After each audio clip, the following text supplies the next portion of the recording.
ഓം ശ്രീ ഗുരുഭ്യോ നമ. ശ്രീമദ് ഭഗവത്ഗീത അധ്യായം 3 കർമ്മയോഗ ശ്ലോകം 32.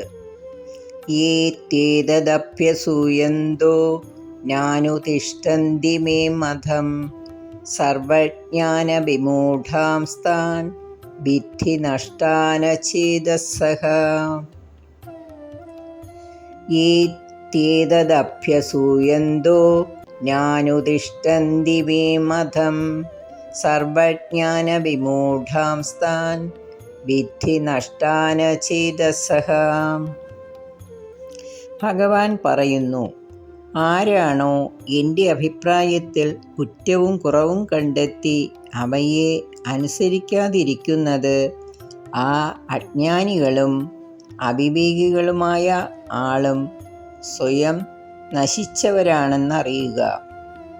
പൂർണ്ണത നേടുന്നതിനുള്ള അവരുടെ പ്രയത്നങ്ങൾ വിഫലമാകുകയും ചെയ്യുന്നു. ശ്ലോകം 33.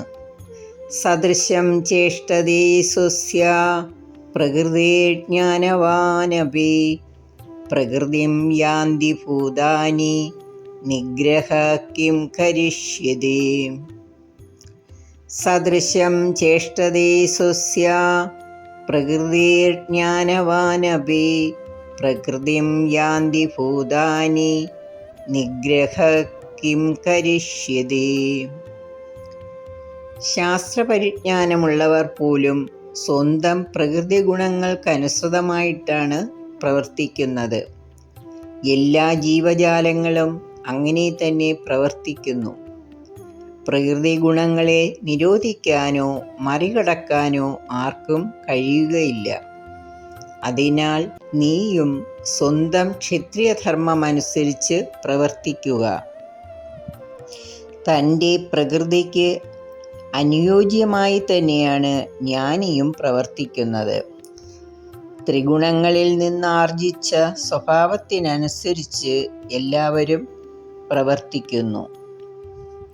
ശ്ലോകം 34. ഇന്ദ്രിയസ്യേന്ദ്രിയസ്യാർത്ഥേ രാഗദ്വേഷൗ വ്യവസ്ഥിതൗ തയോർനവശമാഗച്ഛേത് തൗ ക്യസ്യ പരിപന്ഥിനൗ. ഇന്ദ്രിയസ്യേന്ദ്രിയസ്യാർത്ഥേ രാഗദ്വേഷൗ വ്യവസ്ഥിതൗ തയോർനവശമാഗച്ഛേത് തൗ ക്യസ്യ പരിപന്ഥിനൗ. ഓരോ ഇന്ദ്രിയങ്ങൾക്കും അതാത് ഇന്ദ്രിയ വിഷയങ്ങളിൽ രാഗവും ദ്വേഷവും ഉണ്ടാവുക സ്വാഭാവികമാണ്. എന്നാൽ ബുദ്ധിമാനായ മനുഷ്യൻ അവയ്ക്ക് അടിമപ്പെട്ട് പ്രവർത്തിക്കാൻ പാടില്ല. കാരണം രാഗവും ദ്വേഷവും മനുഷ്യൻ്റെ ശത്രുക്കളാണ്. ശത്രുക്കളെ കരുതിയിരിക്കേണ്ടത് ആവശ്യമാണല്ലോ.